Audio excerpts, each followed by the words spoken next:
Okay, everything is set. Everything is set. As far as I'm aware. Okay. Everything is set. Okay. I wasn't expecting everything to just happen all of a sudden.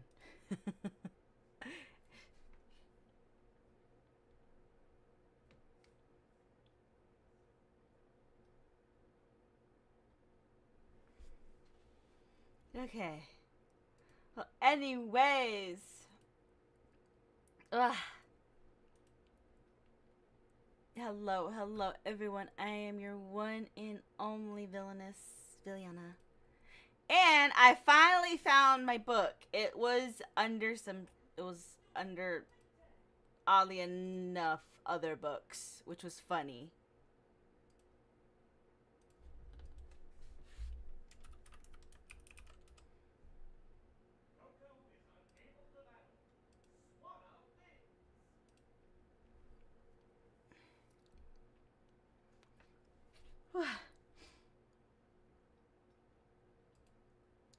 Okay.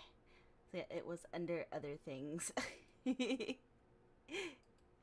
which I should have known it was under other things, because I'm just like, where did it go? I saw it. I saw it like I saw it the other day, and all of a sudden it just vanished.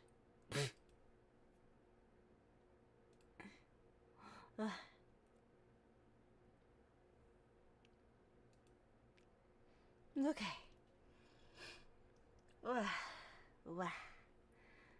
Okay, so now we're not playing anything today.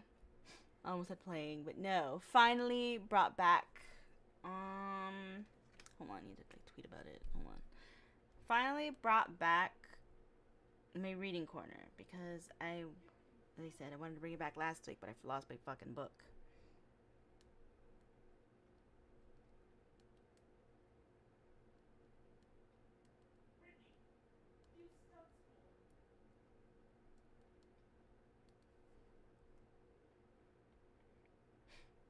Okay.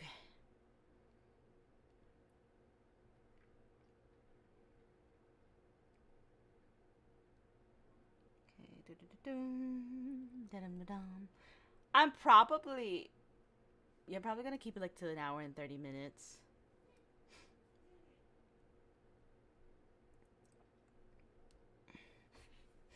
Because I don't know, I was just like, I've been like really tired all day. So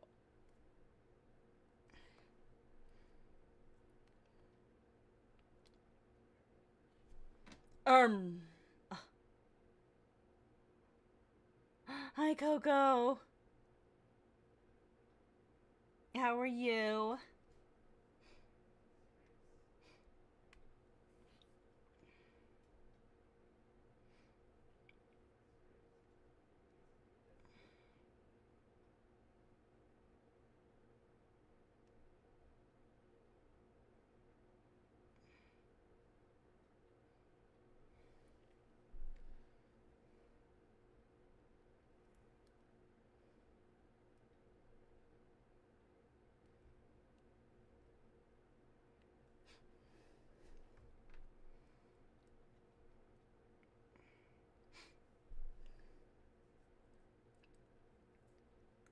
It hasn't been that well. It hasn't really been a while.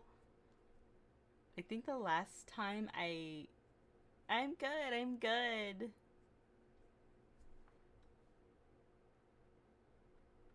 Okay. I wasn't really sure what the hell was going on.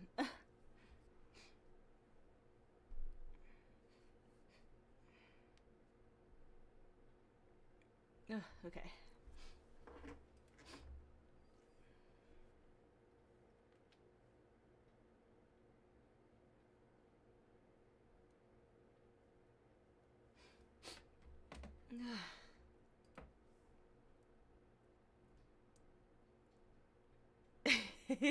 Yeah, for real.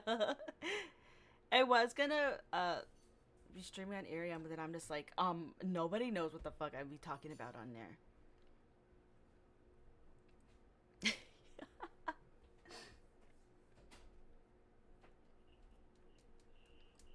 Yeah, so I was gonna do that area, but I'm just like, yeah, nobody um isn't aware of like how far I am in the story, and then I'd be kind of up. Not gonna lie, I'd be kind of upset.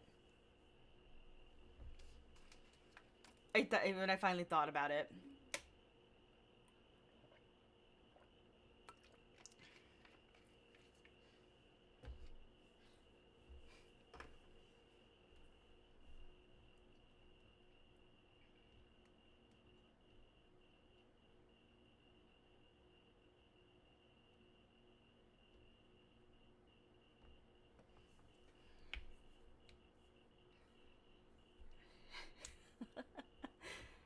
Well, yeah, because everything is on my Twitch and my YouTube, so.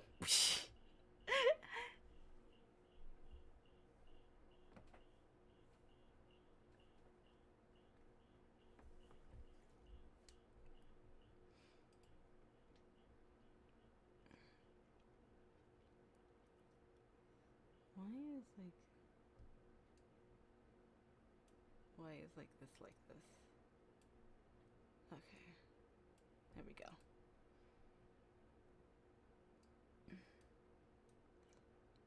Why is this? Okay, why is this like this? Okay, there we go. Okay.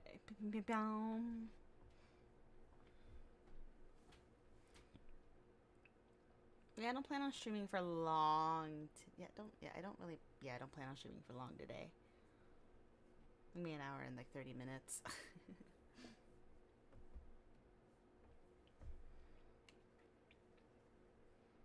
Like I said, I was like before you got in here. Like I've been for some reason I've been like really tired today. I don't know why. See, I'm probably not gonna just read and dash. Yeah.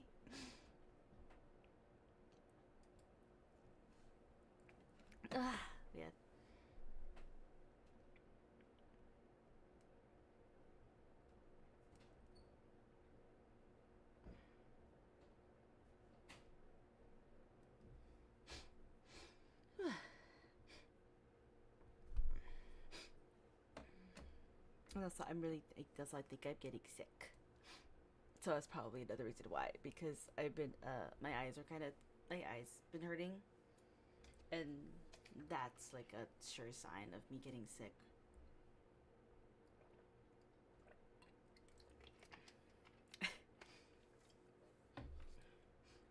Actually, there are a lot of signs of me getting sick.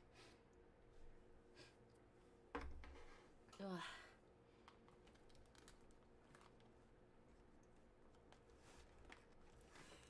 It's okay. It's okay.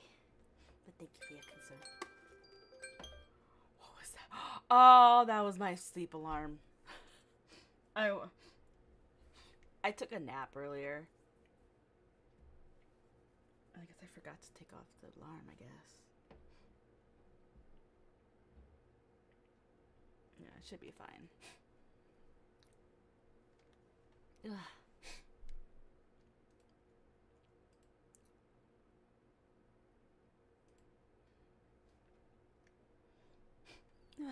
Okay.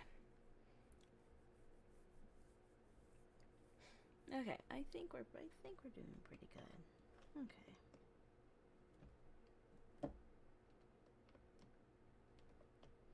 Okay. Ooh, this light is like hurting me. Oh my god.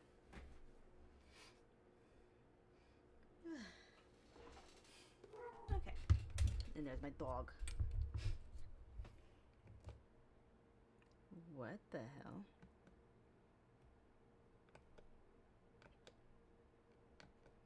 Why is it like that? Hold on.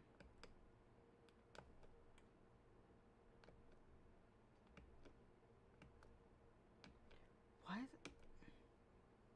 That's weird. Sorry, my frickin' my stream deck is being weird.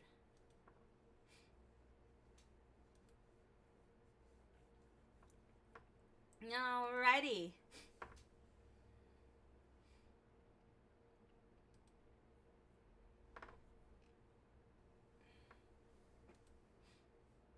Okay.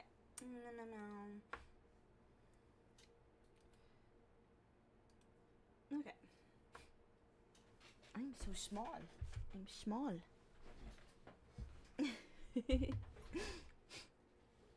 Alrighty. Okay, let me get some music.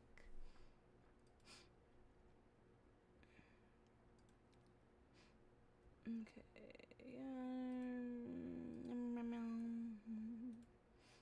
Okay.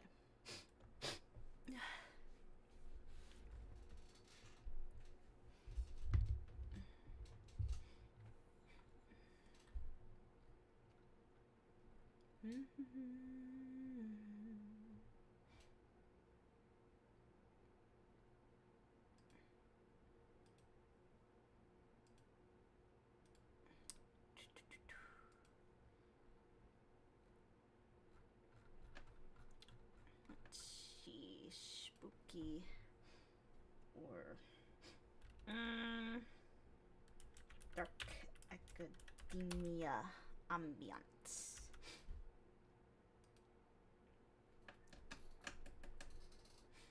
Why does dark academia always have to involve rain?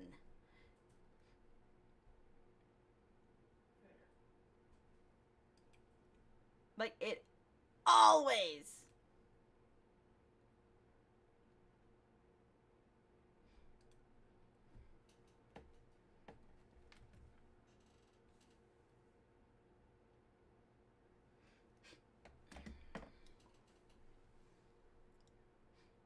Like, literally, like, all dark academia that I see has rain ambiance.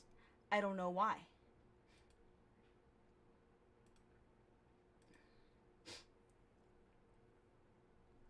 Let's see. Let's see.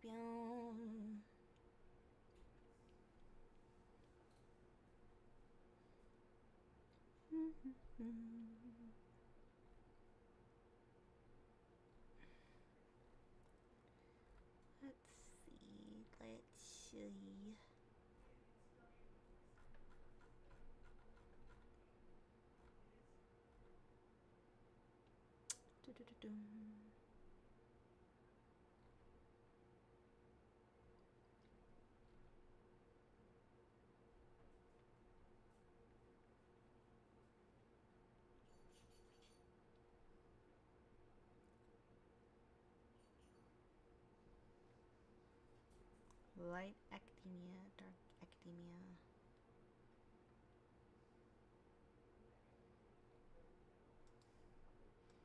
Okay, my usual go-to is like no.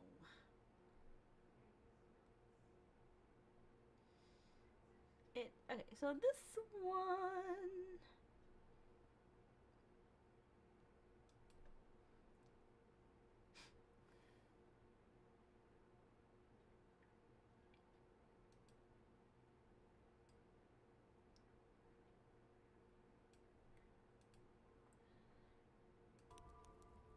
Okay. Okay. Okay.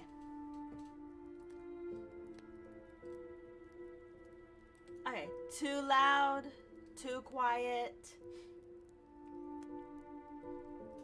Let's see.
So it sounds good to me.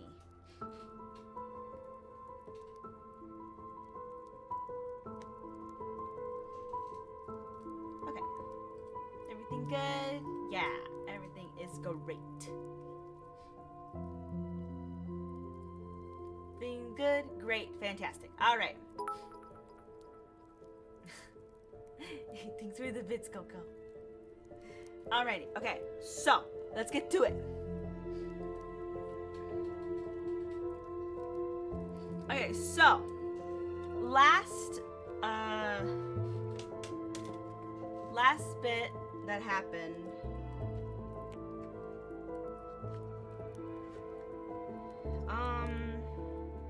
The guy, main character, Ando.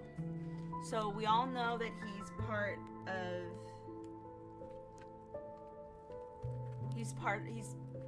He's a doctor or a mortician, specifically to be exact. And last one, they were trying to figure out the pattern about people, like the people that were dying. And then they had like all these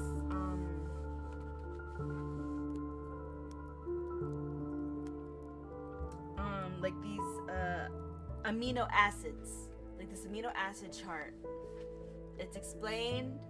If you don't know what I'm talking about, I have the video up on my YouTube, so it'll like explain better. So yeah, and then he finally figured out like the correlation between everything. So, and then it took everything, and then he finally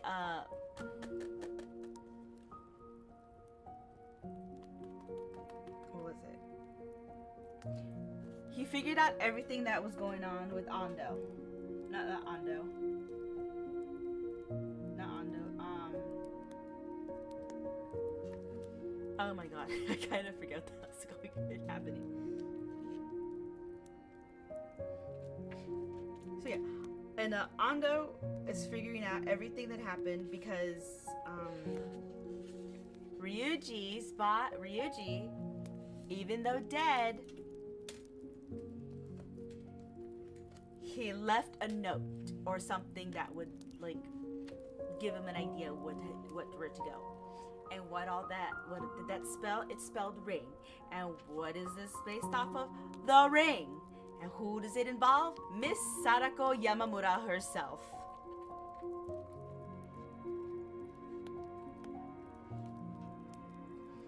So everything is correlating to Ando.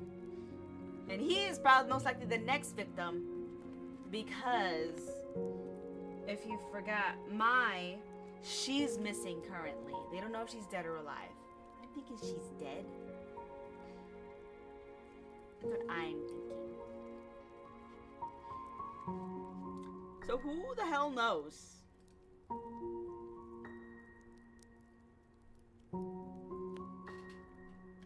So I don't know what's going on.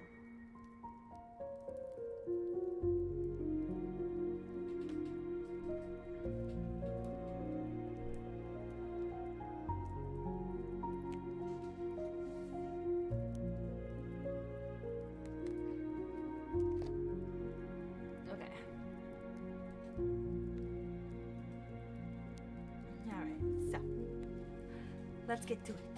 And we just finished. We just finished that one last time. What is it?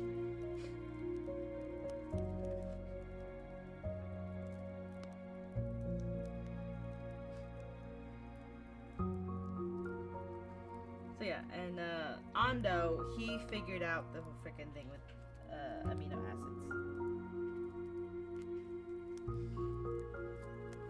If you're confused, you could go back to the video before this one.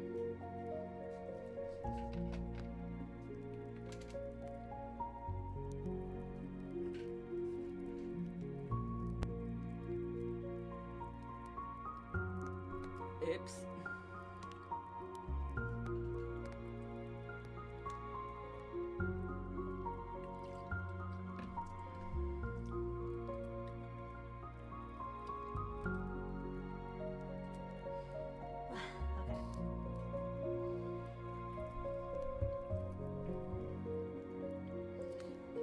Part 3.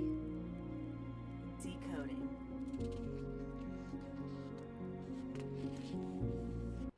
Scribe is how 4 million people turn processes into step-by...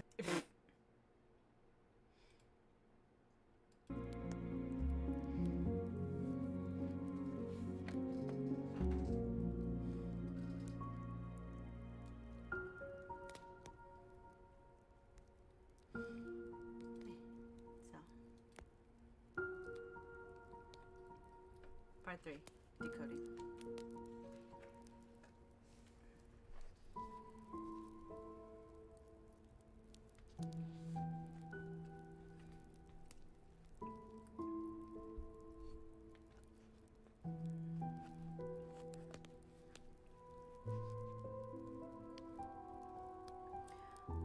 Ando and Miyashita followed the waitress to a table by the window. The restaurant was on the top floor of the university hospital and boasted a fantastic view of the outer gardens of Meiji Shrine. Ooh, I need to fix this so she's not.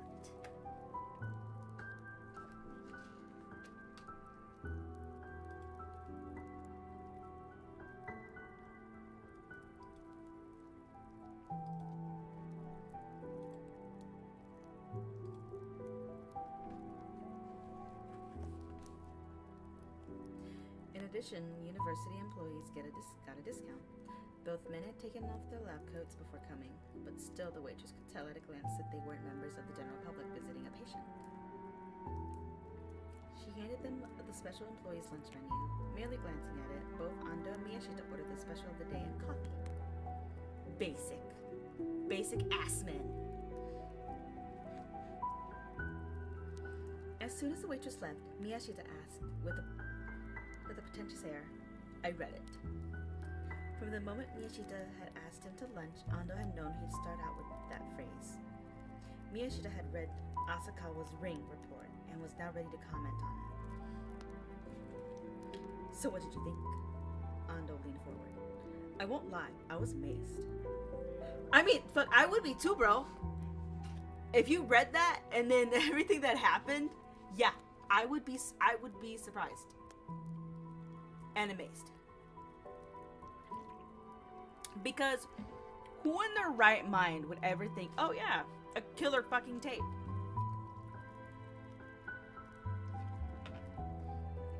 No one, that's who.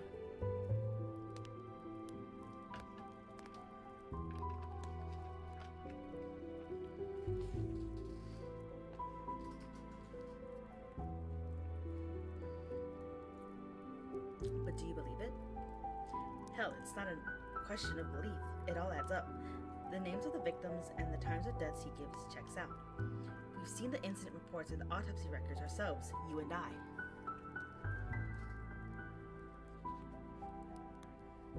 He was right, of course. They had copies of the coroner's reports and associated documents for the 4 victims who'd been at Villa Log Cabin.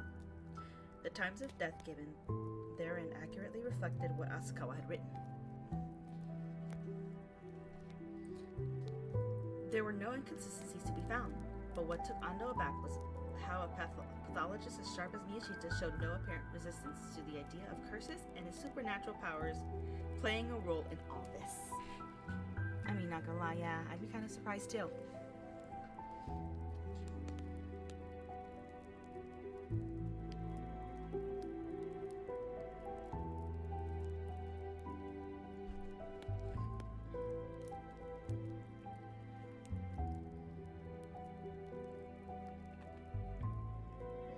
So you just accept it?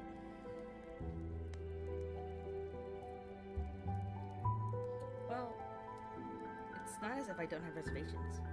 But you know, when you really think about it, modern science hasn't managed to come up with answers to any of the most basic questions. How did life first appear on Earth? How does evolution work?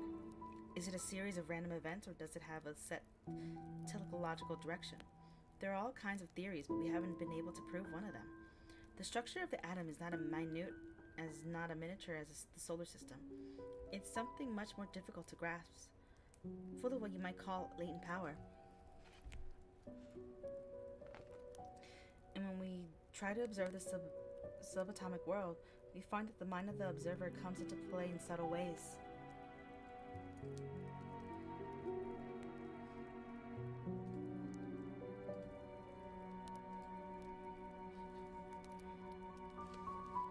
The mind, my friend. The very same mind which, ever since Descartes,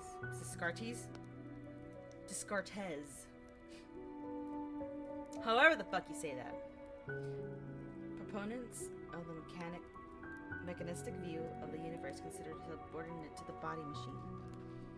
And now we find that the mind influences observed results. So I give up. Nothing surprises me. I'm prepared to accept anything that happens in this world. I actually kind of envy the people who can still believe in the omnipotence of modern science.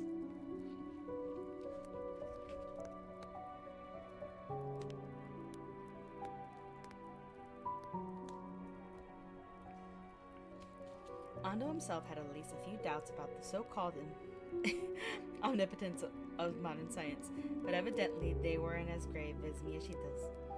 How could one feel comfortable in the scientific community if one harbored that kind of skepticism? That's pretty extreme.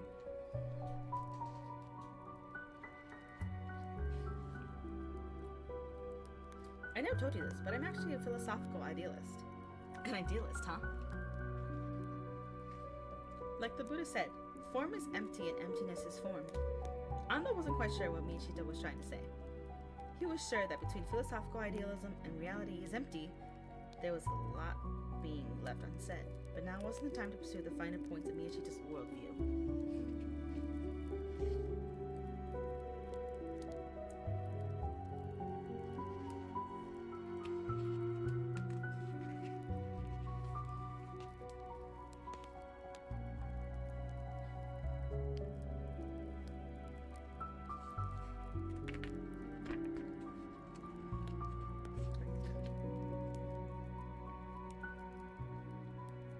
Anyway, was there anything that particularly bothered you about the report? Ando wanted to see if he and Miyashita harbored the same doubts about it.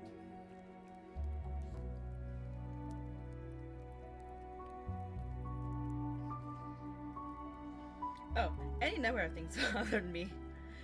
The coffee arrived and Miyashita stirred his full of cream and sugar. His ready face caught the sun full on through the window. First, why is Asakawa and only Asakawa still alive after having seen the videotape?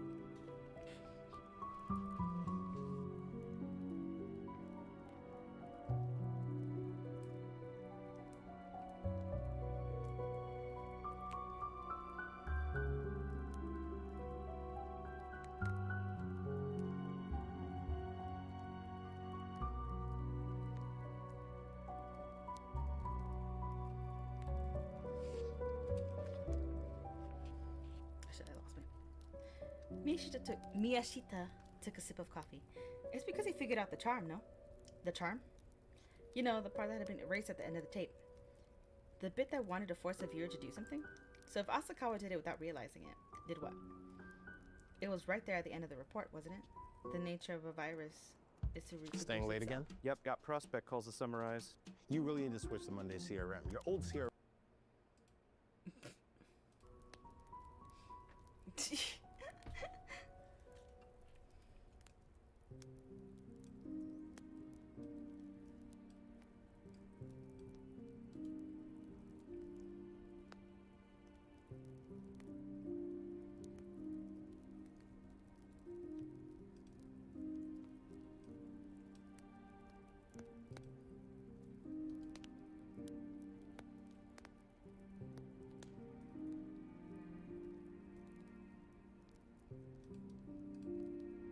How do I put it together?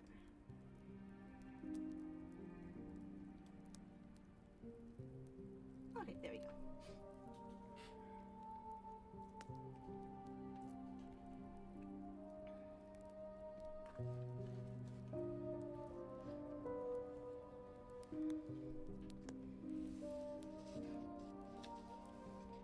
It was right there at the end of the report, wasn't it? The nature of a virus is to reproduce itself. The charm. Make a copy of the video. Then Ando explained to Miyashita a few things he didn't know.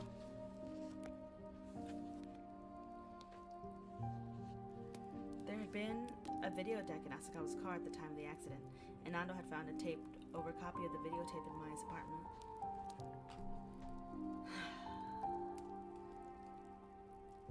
If it wasn't for stupid people and their bad decisions, we wouldn't get games. Maybe we wouldn't get stories.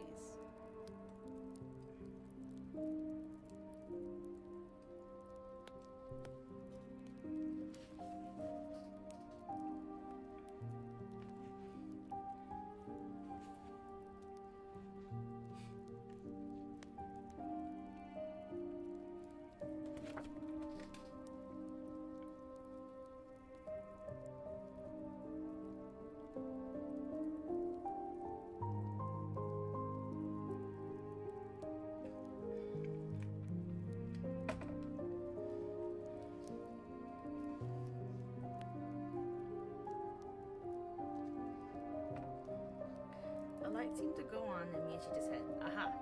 So that's what he meant." Asakawa thought the charm was to make a copy of the video and show it to someone who hadn't seen it yet. I have no doubt that's what he thought. Because it is.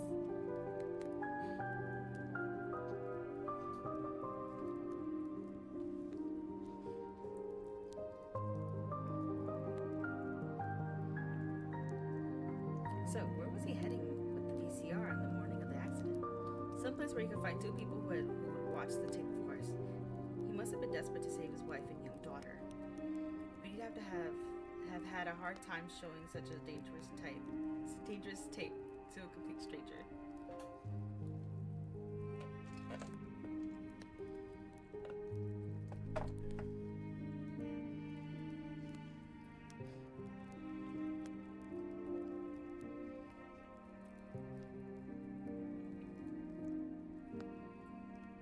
I imagine he went to his wife's parents. It couldn't have been his own parents, since his father's still alive and well. I spoke to him on the phone just the other day. So her parents exposed themselves to a temporary risk in order to save their daughter and granddaughter. Looks like we need to find out where they live and check out with the local police. If the video, complete with extortionate addendum, had been reproduced and circulated, then there might as well be more victims in the area around Shizu Asakawa's parents' house. But if there were, the media hadn't picked up on them yet. The video's progress was still below the surface, out of the public eye. Miyashita, too, seemed to have arrived at the thought that the videotape had the ability to spread like a virus. He spoke mockingly. Looks like you'll be cutting up a lot of bodies.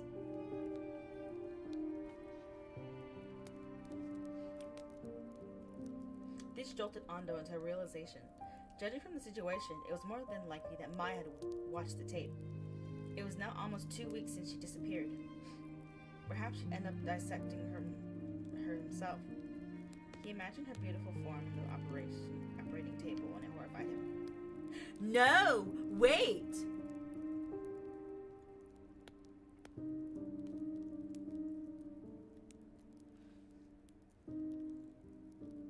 Wait, no, it couldn't have. No, wait.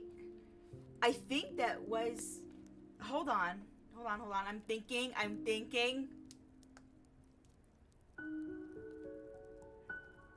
It wasn't a new tape, I believe. So I'm thinking, might be proven wrong later, it needs to be a new tape. In order for it to have, I think it needs to be a new tape for it to have effect. That's what I'm thinking. Because going by that logic,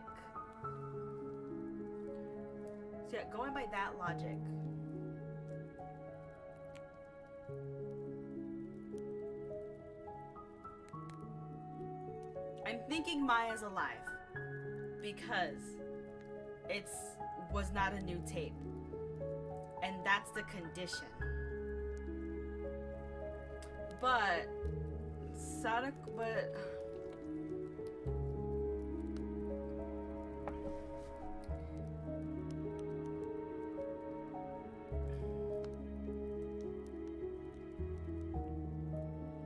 yeah, I'm thinking it wasn't the exact same tape, and it wasn't a new tape because Asakawa made a new tape unintentionally doing the charm, showing it to Ryuji, and that's why Ryuji died, but Asakawa didn't. I'm thinking that's the stipulation. It has to be like a new tape. Maybe? Who knows? I don't know. I'm just speaking. I'm just saying words.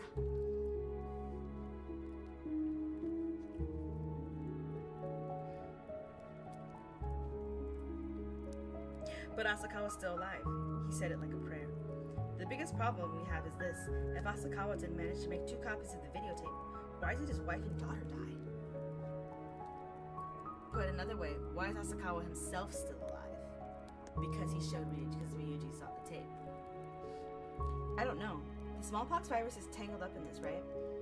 In light of that, it makes perfect sense for this charm to be copying the video to help it propagate. It makes sense up to Ryuji's death, but the death of Asakawa's wife and daughter throw the question wide open all over again. So, being copied wasn't what the tape wanted? I don't know.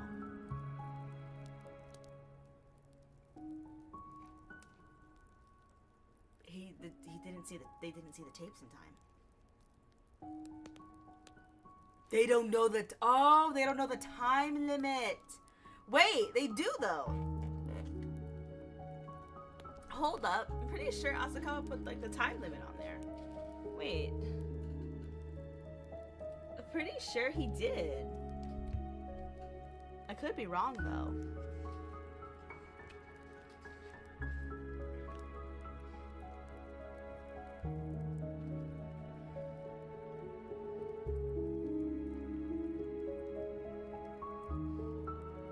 He didn't know how to interpret the situation. Either the charm had aimed at something else, or something toward what had happened in the copying process. Or maybe the tape killed people who watched it regardless of whether or not they enacted the charm. But that would make it even harder to explain why Asakawa survived. Lunch arrived, and the 2 men fell into silence for a while, absorbed and eating. Finally, Miyashita rested his fork and said, I find myself in a dilemma. What do you mean? Well, if there is such a videotape, I'd want to watch it, but it might kill me. I'd say that's a dilemma. A week's not much time. Yeah. Okay, so. Okay, yeah, so the time is, so yeah, they know the time limit. So, what?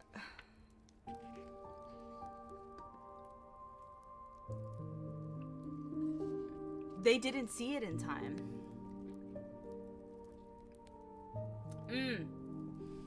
Well, no. Hold on. That's the only logical answer. They didn't see it in time.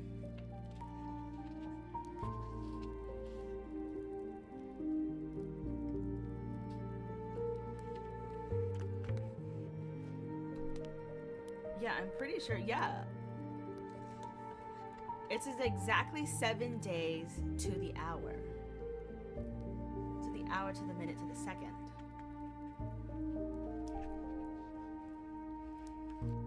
Well, there's no other way.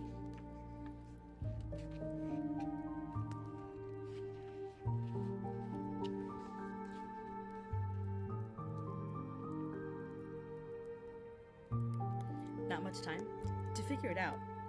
It's really gotten me intrigued. Scientifically speaking, what we have here is a video, a medium that attacks the human brain through the sense of sight and sound, which can somehow implant a smallpox-like virus inside the body. Maybe it wasn't that it implanted it. Maybe the images of the video somehow influenced the victim's cellular DNA so that it metamorphosed into a mystery virus. It might have something there. I'm thinking of the AIDS virus. We don't know its origins for sure yet.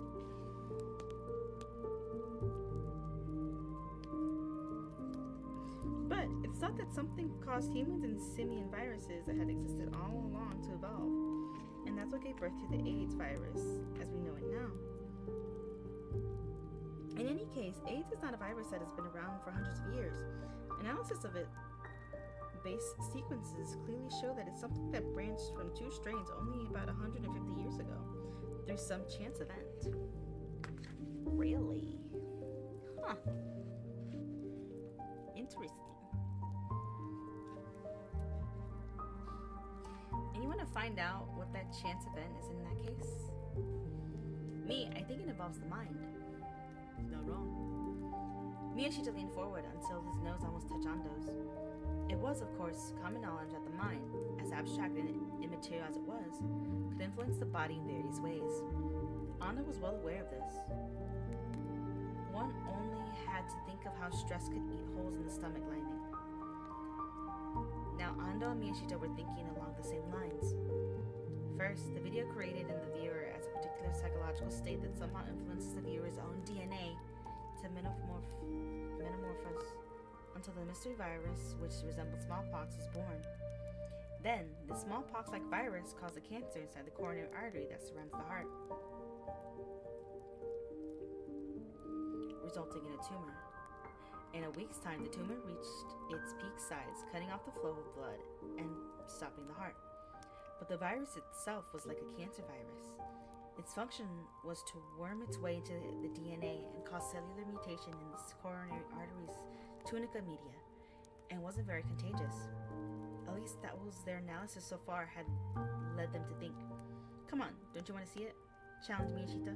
Well, I just want to get my hands on the tape. No, I think it's best to let sleeping dogs lie. You'd end up like Ryuji.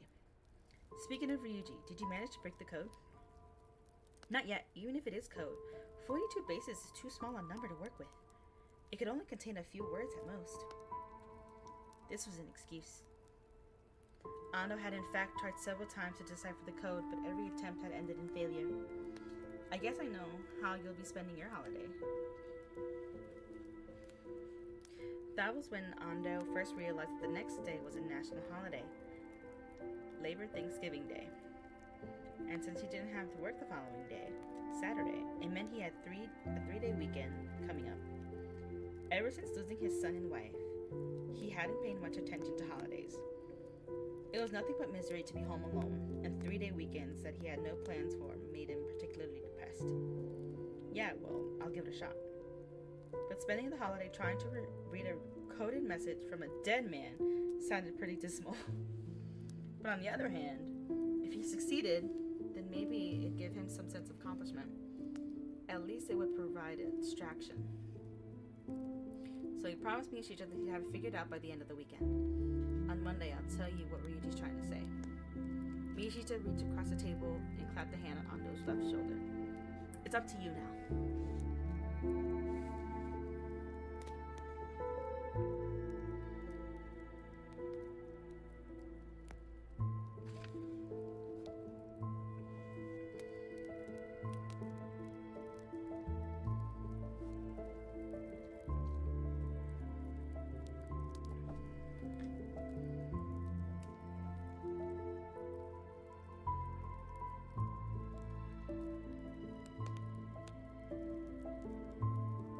Look at her, using pull-ups training pants just like undies. I'm so proud. I'm a big kid now. Is this how I became?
After lunch, Ando went back to his office and put in a call to the forensic medicine department of Joji University Hospital. Oh man, my eyes are like hurting. Oh my god. Yeah, I think I'm gonna stop at like I'm gonna stop like at hour 30.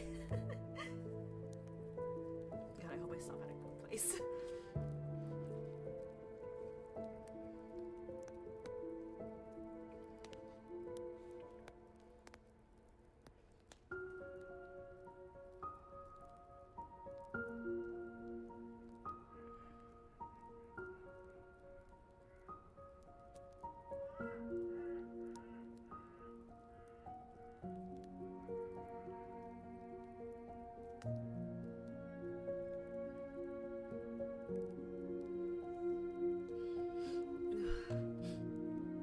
Hi, Darcel! Hello! How are you? How are you?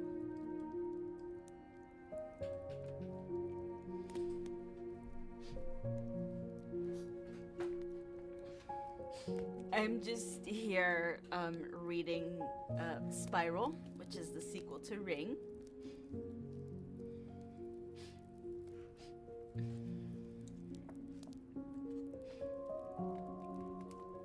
I'm doing good. I'm doing good.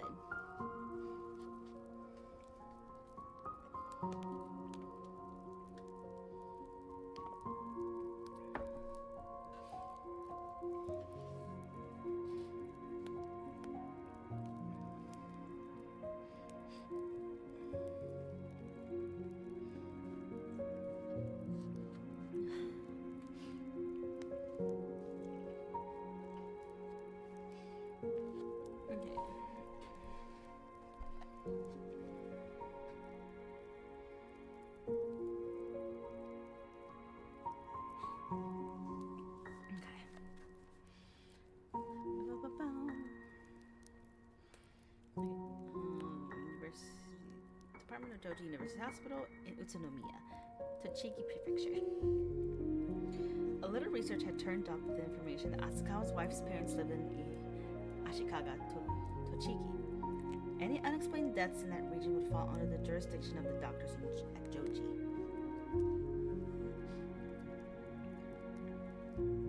Yes, story time, yes. An assistant professor came to the phone and Ando asked him if there had been any patients who died late last month from a heart attack caused by blockage of coronary artery. The man responded with a curt question of his own. Sorry, but what are you getting at? Ando explained to him that there had been 7 deaths from the same cause in the greater Tokyo area, and they were indications that there could be many more victims. He avoided any mention of paranormal phenomena. This didn't seem to have assuaged the man's doubts. So you're contacting medical schools across the region? No, not exactly. So why are you calling us? Because your area is at risk. Are you saying we're going to find bodies in Utsunomiya? No, in Ashikaga. Ashikaga? The mention of the name startled the man. He fell silent, and Ando could almost sense his grip on the receiver tightening. This is a shock. I can't imagine how you know about it. As a matter of fact, on October 28th, the bodies of an elderly couple were discovered there. We did autopsies on them the next day. Wait, what?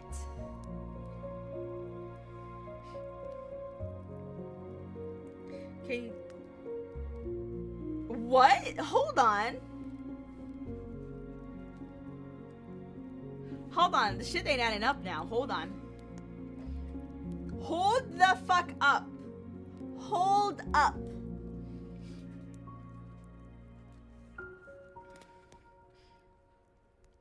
Can you tell me their names? Their last name was Oda, I think, and the wife's name was Setsuko. I forgot the husband's name. Ando had already checked on Shizuo Asakawa's parents' names. Toru and Setsuko Oda. It had to be them. Now they had proof. On the morning of October 21st, Asakawa had loaded a VCR with his rented car and driven to his in-laws house in Ashikaga, where he had 2 copies made of the tape and shown to the old couple. No doubt he'd assured them that if they made more copies and showed them to the other people within a week, their lives wouldn't be in danger. They probably hadn't needed much convincing, regardless of whether or not they had fully believed in their son-in-law's outlandish story. If there was any chance that their daughter and granddaughter's lives were on the line, they must have been more than willing to acquiesce. And so Asakawa had copies made, believing that by doing so he'd saved his wife and child. But on the way home, he lost them both at once, and then a week later, the old couple died too. I'll bet you were pretty surprised by what you found in the autopsy. Anna could well imagine the staff's shock at finding the same symptoms in both bodies. I would be too. Hold up. You can say that again. I mean, given the simultaneous time of death, plus the fact that they left a note, we naturally assumed it was a double suicide. But then we cut them open and found instead a poison. Strange tumors in the coronary arteries. Surprised isn't the word. Hold on a minute. Anno broke in. What? You said they left a note? Yes, it wasn't much of one, but a note was found next to their pillows. It looked like they'd written it right before they died. Anna was disconcerted by the development. What did this mean? Why did they leave a note? Can you tell me what the note said? Hang on. The assistant professor put down the receiver, but was back a few seconds later. It's going to take me a while to locate it. Shall I fax it to you later? I'd appreciate it.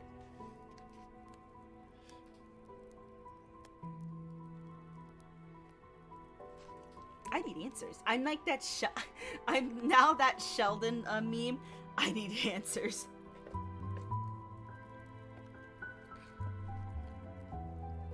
Ando told the man his fax number and then hung up.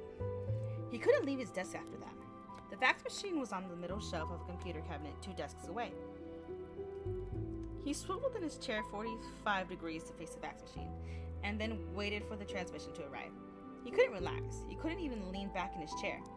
Instead, while he waited, he went over the course of events up till now on his head. Reviewing the past was all he could do. He was too distracted, wondering when the fax machine would come to life to start a new train of thought. Finally, the machine started to buzz and the fax began to roll out. He waited until it was finished, then got up and tore it off. He returned to his seat, spread the fax open on his desktop, and read.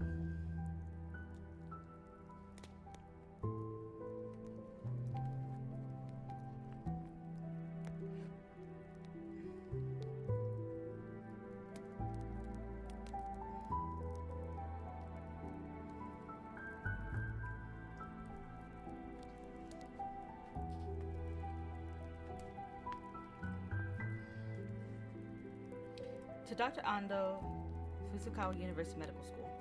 Here's the note Mr. and Mrs. Oda left. Please let me know of any new developments. Dr. Yokota Medical School, Georgia University. Under the professor's scrawled note were a few lines of text accompanied by the Oda's names. The handwriting wasn't Yokota's. He must have made a photocopy of the original.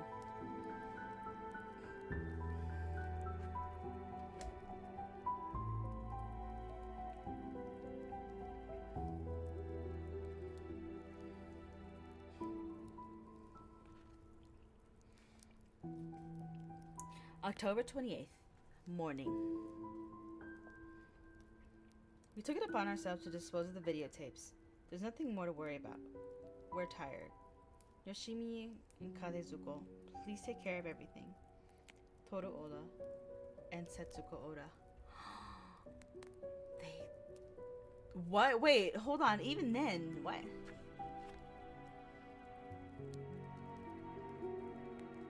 But that still doesn't...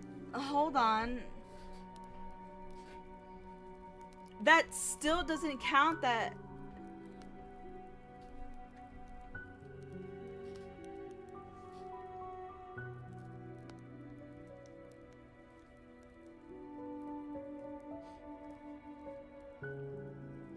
Hold on, that's...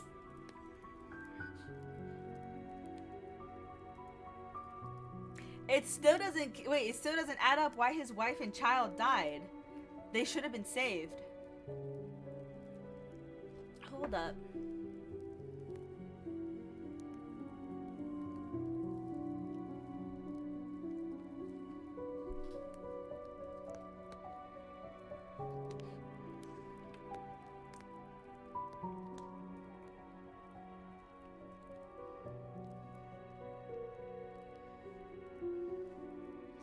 The message was short, but even so, it was enough to make it clear that they knew they were facing death.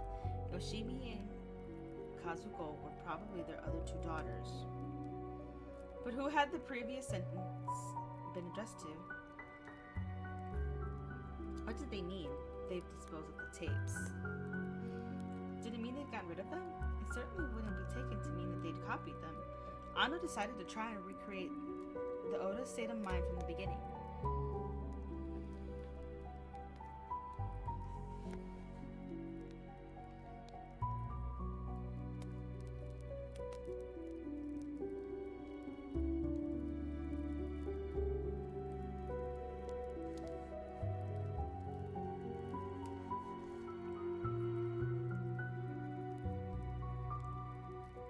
That's okay, yeah, this shit ain't adding up right now. Hold on. The math is not mathing.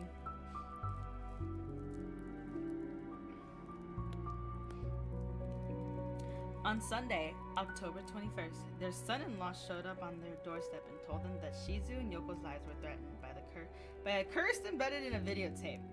The Odas agreed to copy the tape, but then that same day, Shizu and Yoko died at the same time, foretold.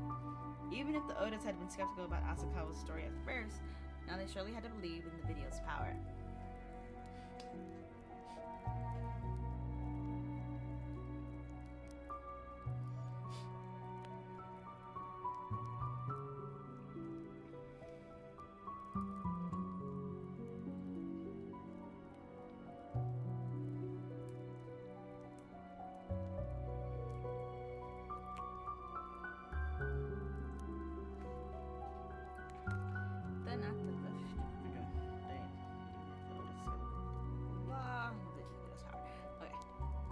Then after the funeral, they had learned the results of the autopsies.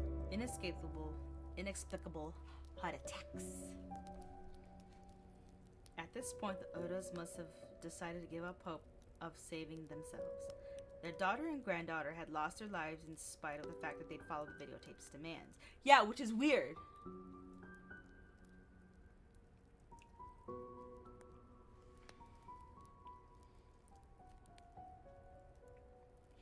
The Odas must have thought that they couldn't escape death no matter what they did.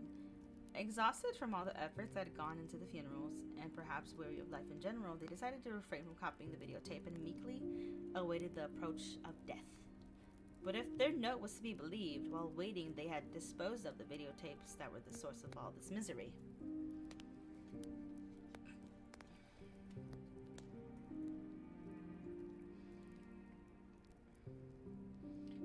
There was no way for Ando to know how they had disposed of the tapes. They might have erased them completely and then thrown them away, or they might have buried them in the yard. In any case, as Ando now attempted to diagram the video's path of a piece of scratch paper, he decided to grant for the moment that those two copies had been obliterated. Your perfect domain is out there.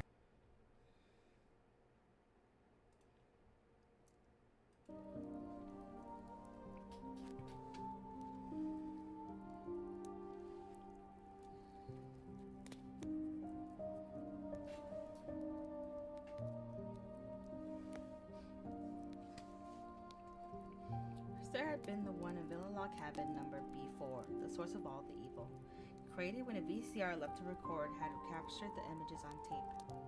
Asakawa had taken that back to his apartment and made a copy for Ryuji. At this point, there were two copies, two strains as it were. However, it seemed that Ryuji's copy had found its way into Mai's hands and had been erased. All except for the first 10 seconds. Asakawa's copy, meanwhile, had passed to his brother, Junichiro, who had discarded it along with the damaged VCR. Asakawa's original had begotten two further strains in the form of copies given to the Odas. But these two had been disposed of. In short, the videotapes born of Sadako Yamamoto's wrath had now vanished from the face of the earth. Ando went over the tree he constructed again and again to make sure he had it right, but the tape did indeed seem to have gone extinct. A mere 2 months after it had come to life at the end of August, having claimed only 9 victims, the scorch had died out. But Ando thought, if the videotape killed everybody who watched it regardless of whether or not they copied it, it was obvious that it was going to go extinct sooner or later. Only by virtue of its threat would it be able to produce itself, to adapt to its environment and survive. Once the only way out was exposed as a lie, the tape would inevitably be driven to a corner.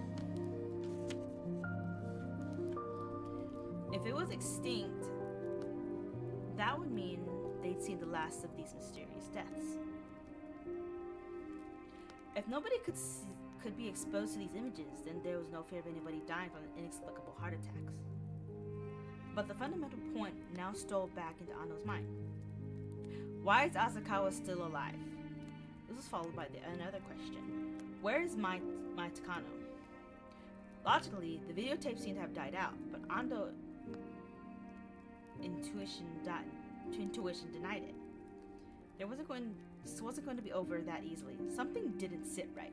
Yeah, why the hell didn't his wife and daughter survive?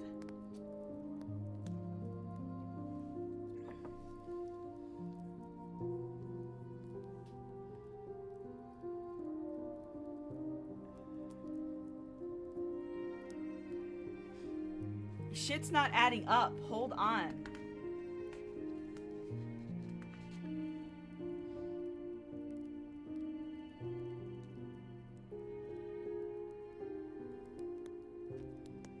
Shit's not adding up. What?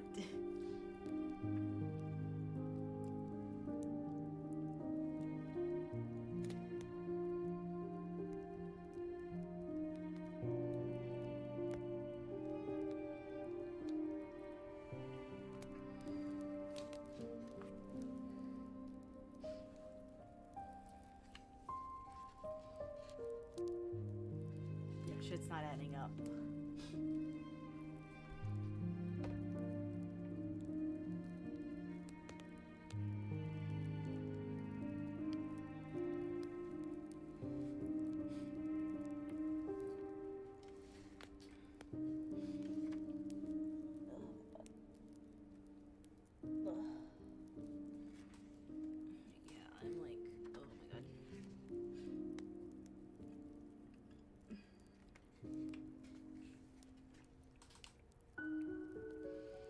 Ando picked up the locker key at the front desk of the library and then took off his jacket on his way to the lockers.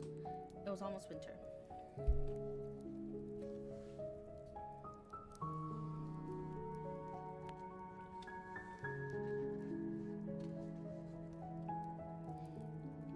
Anybody who saw him wearing nothing but a shirt would shiver in sympathy. But Ando perspired easily, and even in his shirt sleeves, he felt hot in the climate-controlled library. He took a pen and notebook out of the briefcase and wrapped his jacket around it and stuffed it in his locker. The notebook was where he had put the page containing the DNA analysis of the virus found in Ryuji's body. And Ryuji's blood.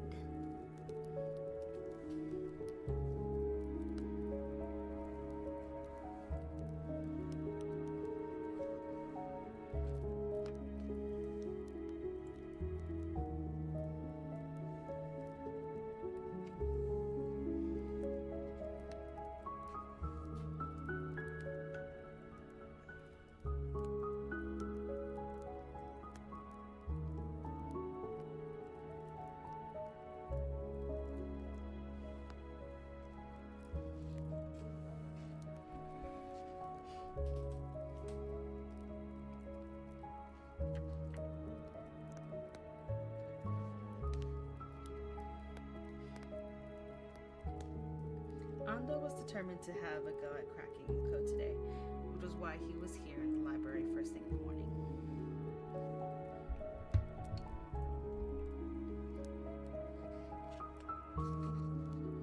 But the moment he looked at the meaningless array of letters in the printout, his eyes glazed over.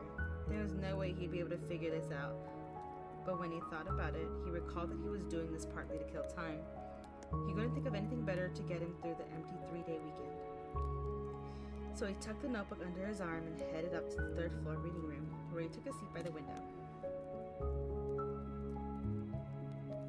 As a student playing at Cypher, cracking with Ryuji, he had quite a collection of books on cryptography.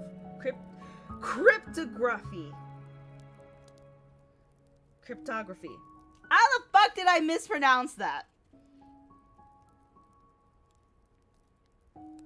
Fuck it. A wee ball. But what with getting married and then getting divorced, he moved 3 times since then. Not to mention the fact that he lost interest in the subject. All those books had disappeared somewhere along the line. There were certain types of codes that he couldn't hope to decipher without the help of the character substitution charts and letter frequency graphs of the kind found in specialist work. And he doubted he'd be able to get anywhere on this one without their help. And since it just seemed foolish to buy them all over again, he ended up at the library. At one point, he had a good grasp of the basic of constructing and unscrambling codes, but it had been 10 years, so he first took a quick glance through the primer of the subject. He decided that his first step should be to decide what class of code would contain what was contained in the smallpox-like virus's base sequence.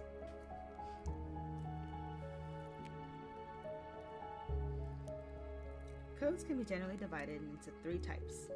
Substitution ciphers, in which the letters of the messages are replaced by other letters, symbols, or numbers.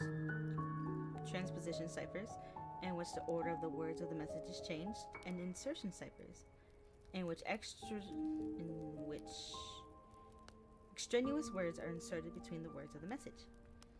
The numbers that popped out of Ryuji's belly in the autopsy, which Ando was able to link to the English word ring, was a good example of a simple substitution cipher. It didn't take him long to guess that the virus's code had to be one of the substitution variety. What he had to work with was a group of 4 letters, ATGC, corresponding with the 4 bases, so it was most likely that the code consisted of assigning a particular character to a predetermined grouping of letters. That was most code-like. When the thought occurred to him, it made him sit up and think. The essential purpose of a code is to convey information from one party to another without any third party being able to figure it out. As students, codes had been nothing but a game to them, brain teasers. But in, say, times of war, when a code's susceptibility to deciphering could sway the tide of the conflict, a code-like code made one which was, in fact, too dangerous to use. In other words, one way to keep the enemy from breaking your codes was to make sure they didn't look like codes at the first glance. If you caught an enemy spy and found he was carrying a notebook filled with suspicious-looking strings of numbers, it would be a safe bet that it was top-secret information encrypted, even allowing for the possibility of decoys when a code is identified as such. Chances of it being broken rise significantly. Ando tried to think logically. If the purpose of the code is to keep information from the hands of a third party, then a code should only seem code-like to the person for whom the information is intended. Staring at the 42 letters interpolated into the base sequence of the virus, Ando found them extremely code-like. That had been his impression from the very first time he looked at the chart. Now why would that be? He tried to analyze the source of the impression. Why did it seem code-like to him?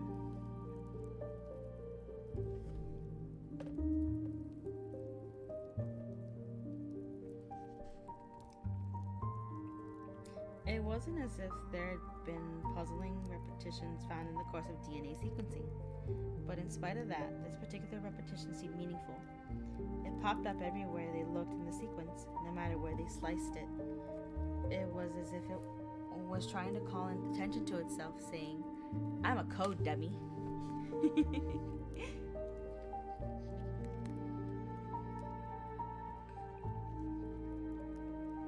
The sequence of letters seemed particularly code-like to Ando in light of this experience with the numbers that had popped out of Ryuji's belly. In other words, maybe there had been 2 purposes to the word ring. Squeezing its way out just then, not only was it meant to alert Ando to the existence of the ring report, but it was also a form of warning. It was as if Ryuji was telling him, "I may use codes again as the situation warrants, so keep your eyes peeled and don't miss them." And maybe he'd use the simplest kind of substitution cipher as a hint, too. Given that the mysterious string of bases had only been found in the virus drawn from Ryuji, it was safe to assume that he was the one sending the code. It was an undeniable fact, of course, that Ryuji had died and his body been reduced to ashes, but a sample of his tissue still remained in the lab. A countless number of instances of his DNA, the blueprints for the individual entity that was Ryuji, still remained in the cells in that tissue sample. What if that DNA had inherited Ryuji's will and was trying to express something in words? I mean, whatever floats your goat, man. It was a nonsensical theory completely unworthy of an autonomous like Ando. But if he did succeed in making a string of letters yield words by means of substitution, then that would trump all other readings of the situation. Theoretically, it was possible to take DNA from Ryuji's blood sample and use it to make an individual exactly like Ryuji. Clone. This assemblage of DNA sharing the same will had exerted an influence over the virus that had entered its bloodstream, inserting a word or words. Ando could suddenly sense Ryuji's cunning and sheer genius behind this. Why had he inserted the message only into the virus, an invader, and not into his red blood cells? Because with his medical background, Ryuji knew that there was no chance that DNA from the other cells would be sequenced. He had known that he could only count on the virus responsible for the cluster of deaths being run through a sequencer, and so he concentrated his efforts on the virus's DNA, so that the words he sent would be received. Oh! Wild!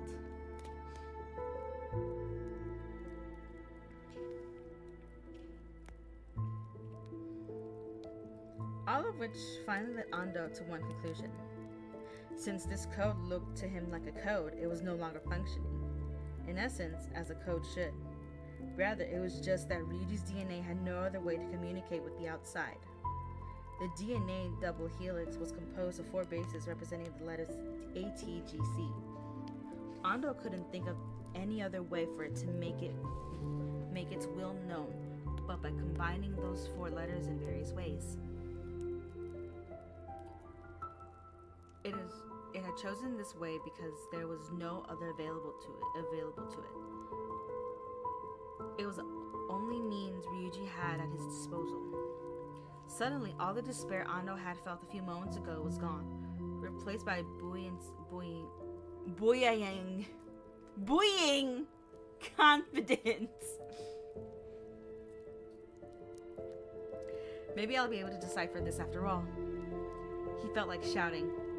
If Ryuji's will, lingering in his DNA, was trying to speak to Ando, then it stood to reason that the words it used would be ones easy for Ando to decode. Why should they be more difficult than they needed to be?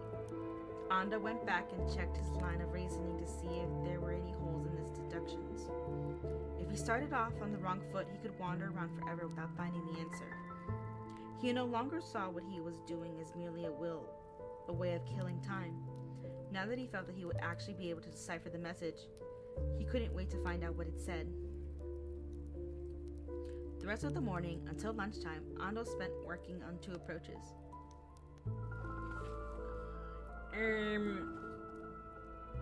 It's just... Hold on, let me see if there's like any other...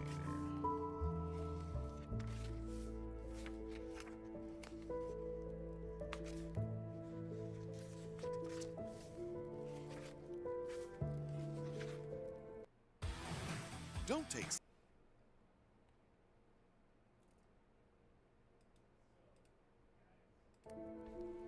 Okay, so,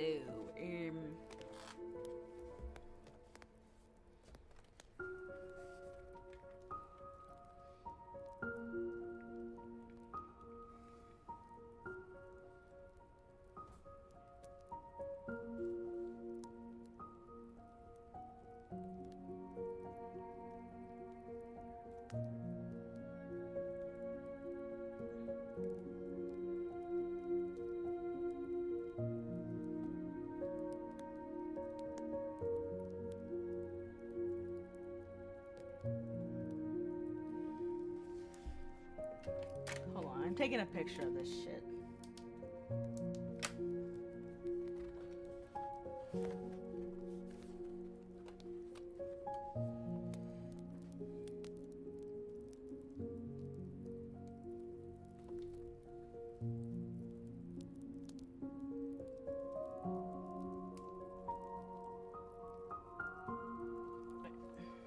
There's like some other stuff too.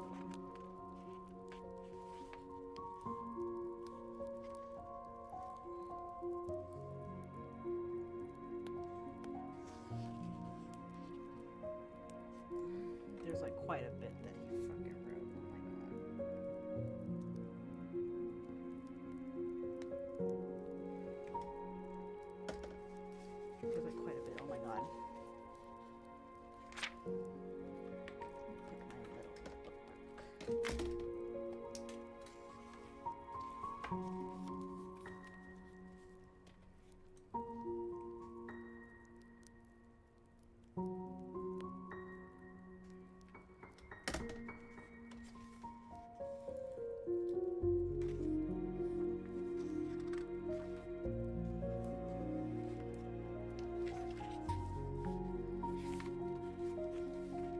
Honestly, I'm just like, I'm not feeling too good, so I think after this chapter, I'm probably gonna just just head out. I'm just glad I finally got back to like my reading corner.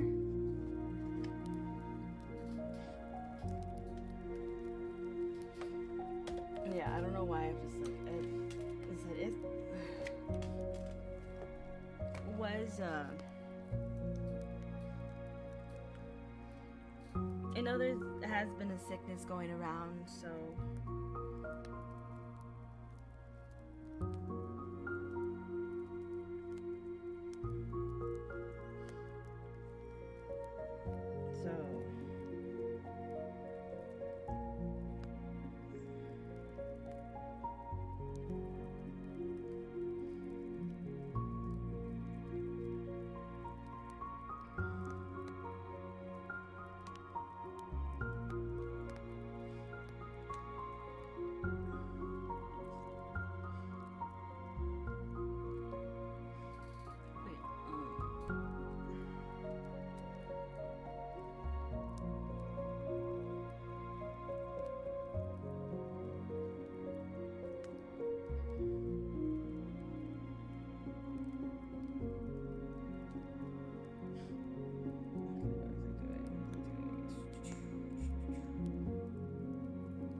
let me just like put up what he's looking at.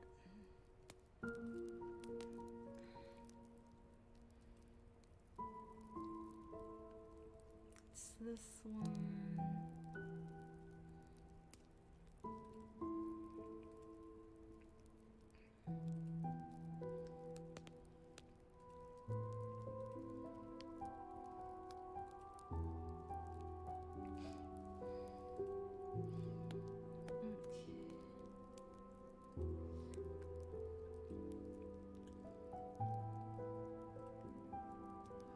I think it's this one.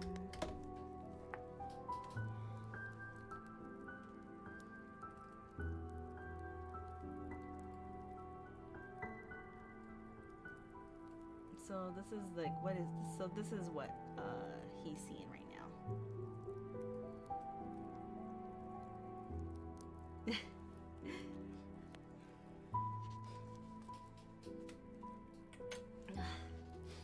So this is like a little bit thing. So this is what he's seeing right now. Rest of the morning until lunchtime, Anna started working on 2 approaches. The sequence he had to work with was what I put up here. First, the question was how to divide the letters up. He tried dividing them in 2s and in 3s, first by 2s. And here's the chart.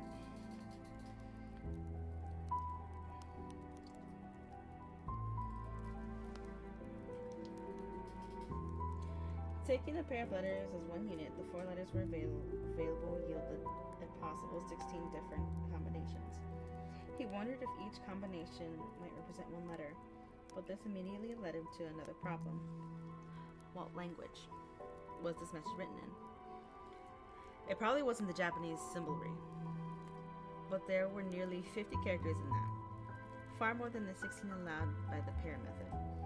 The English and French alphabets both had 26 letters, while Italian only used 20, but he also knew he couldn't overlook the possibility that the message was in romanicized Japanese. Identifying the language of a code is sometimes half the battle, but this was the problem that had already been solved for Ando. The fact that he'd been able to replace the numerals 178136 with the word ring could possibly be taken as a hint from Yuji that the present code would also yield something in English. Ando was sure of this point, and so the question of language was as good as settled. The 42 base letters could be split into 21 pairs, but several pairs were identical. There were 4 A's, 3 TA's, 3 TC's, and 2 CC's. There were only 13 unique pairings. Ando jotted these numbers down on a piece of paper and then paged through a book on code solving until he found a chart showing the frequency of appearance in English in different letters of the alphabet. He knew that although the English alphabet contains 26 letters, not all of them occurred in equal numbers in everyday use. E, T, and A, for example, are common, while Q and Z might appear only once or twice per page. Most handbooks on code breaking will include various kinds of letter frequencies charts in the back, among other statistical references. Using such tables and statistics made it easy to determine the language of a code message was in. In this case, was the figures told him was that in English phrase of 21 letters. The average number of different letters used was 12.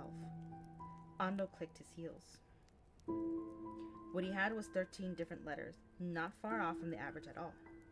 This told him that, statistically speaking, there was nothing wrong with him dividing the sequence into 21 pairs, and assuming that each pair stood for a letter. Putting that possibility on hold for a moment, Ando tried next dividing up the sequences into sets of 3. And this is where this one comes in. Here we go. There's this one. There's this one.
Let's produce 14 trios or 7 unique varieties. GAA, TAT, CGT, ATT, CCT, and CAA. The charts told him that an English phrase of 14 letters containing an average of 9 different letters, not far off from the 7 he had. Ando immediately noticed that there was a lot of overlap produced by the system. GAA, CCT, and CAA each occurred 3 times, and TAT appeared twice. But what really bothered Ando was the fact that GAA, CCT, and CAA each appeared 3 times in a row. If he assigned each triplet a single letter of the alphabet, there were 3 separate cases in this short passage of the same letter being repeated 3 times. He knew enough English to know that double letters were not at all uncommon, but he couldn't think of any English words with triple letters. The only possibility he could think of was situations in which one word ended with a double letter and the word next began with the same letter, e.g. too old or willing. He picked up an English book he happened to spy nearby and started examining a page at random to see just how often the same letter occurred 3 times in succession. He'd gone through 4 or 5 pages before he found a single instance. The chance of it happening 3 times in one 14-letter sequence were basically nil, he concluded. By contrast, dividing up the 42 letters into pairs produced just one double letter. As a result, he decided that statistically it made more sense to go with the first option and divide the bases into pairs of letters. He narrowed down the possibilities. From here, he could proceed through trial and error.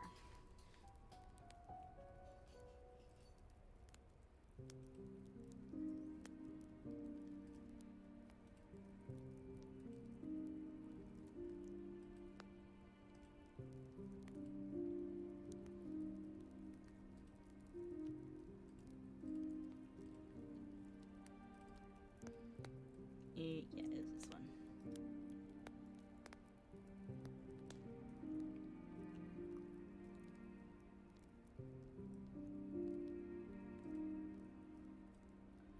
So this is what he came up with.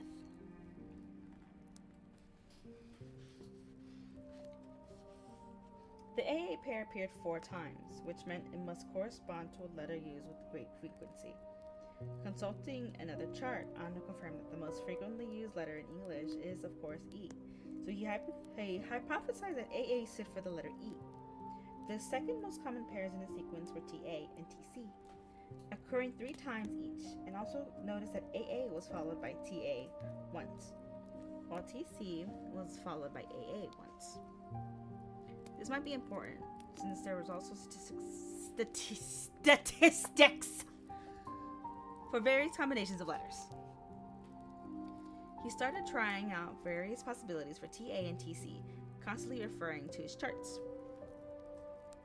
As far as letters which often follow the letter E and which are also common in and of themselves, the letter A seemed like the best candidate, which meant that TA could stand for A. By the same logic, he thought that TC might correspond to the letter T.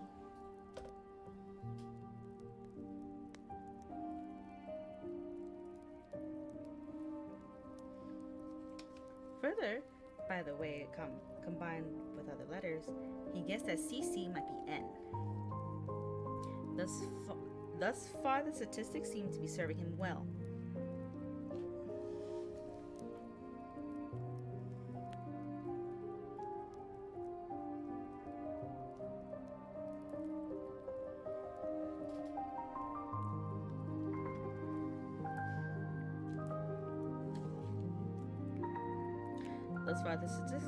The statistics seem to be serving him well.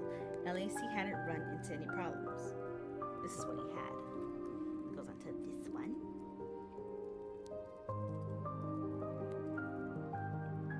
Oops.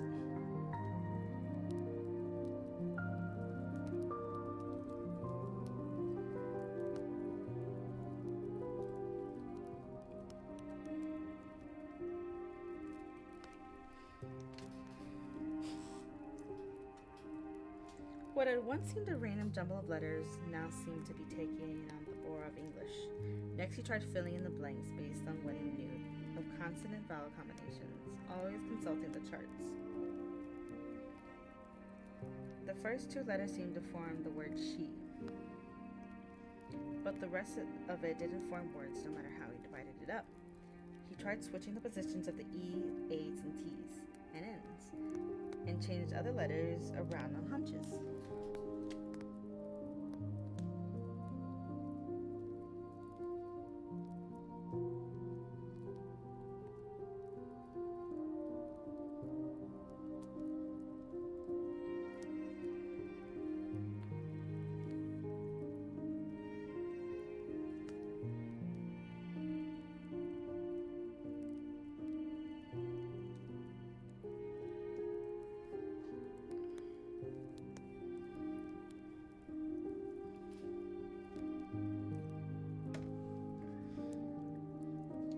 When it became too time consuming to write down the possibilities on paper, he tore sheets out of his notebook first to make 26 cards, one for each letter. It was beginning to feel like a game. When he hit on this combination, the first thing that popped into Ando's mind was the phrase, "They were born." He knew the spelling was a bit off, but maybe it wasn't too much of a stretch, and the meaning struck a chord with him somehow. But he had a feeling there was a better match out there somewhere, so he kept at the game. After about 10 minutes of playing around, Ando thought he could guess what the result would be, and he stopped. If he had a computer with him, things would be much easier, he thought. The 3rd, 6th, and 18th and 21st letters were the same. The 7th, 10th, and 11th were the same. The 8th, 14th, and 17th were the same. The 13th and the 16th were the same. The phrase was 21 letters long. If he fed those conditions into a computer, it would probably come up with the answer, provided he made the paper adjustments or frequency of letter usage. But the computer would undoubtedly come up with several possible solutions. There had to be an infinite number of meaningful phrases in English that satisfied those conditions. How would he be able to tell which one of Ryuji's messages to him? Only if there was something about the right answer that would tell him at first glance that it was from Ryuji, like a signature at the end of a letter. But if there wasn't, he'd be lost. Ando realized he was at a dead end. He hung his head, feeling stupid that it had taken him this long to notice. Back in his student days, when his code-breaking intuition had been more finely honed, he would have caught on to this impasse in a minute or two. He'd have to change the way he thought about this. He needed a new hypothesis. Ando was so absorbed he hadn't noticed the passage of time. He looked at his watch now to find it was nearly 1 in the afternoon. He realized he was hungry. He stood up, thinking to go to lunch in the cafeteria on the 4th floor. A change of surroundings would do him good. Trial and error and inspiration. He was going to need both if he was going to come up with a solution. And he often got his inspirations while he ate. The answer to this is going to have to be obvious. He whispered it almost like an incantation as he landed as he headed for the 4th floor.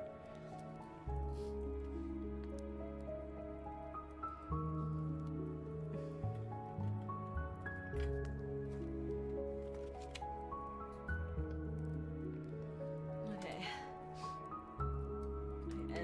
As I said in the beginning,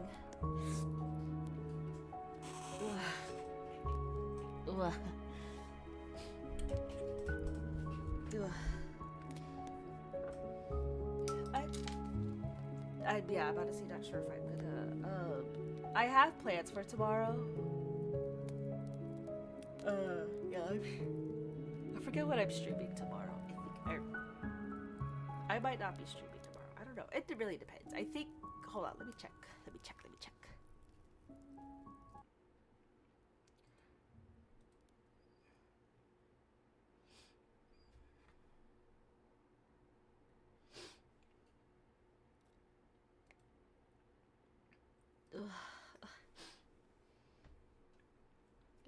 I don't think I'm doing anything tomorrow. I could be wrong. I think I'm probably gonna do. Depending if I'm feeling good or not. I don't know. I might. I don't know. Who knows? But I probably am gonna do it again tomorrow. Yeah, I'm probably gonna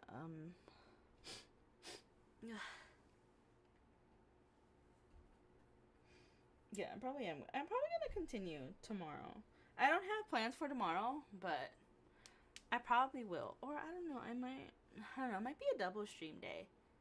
Probably gonna stream in the morning, like early in the afternoon, Stardew, because I didn't Monday because stuff was happening.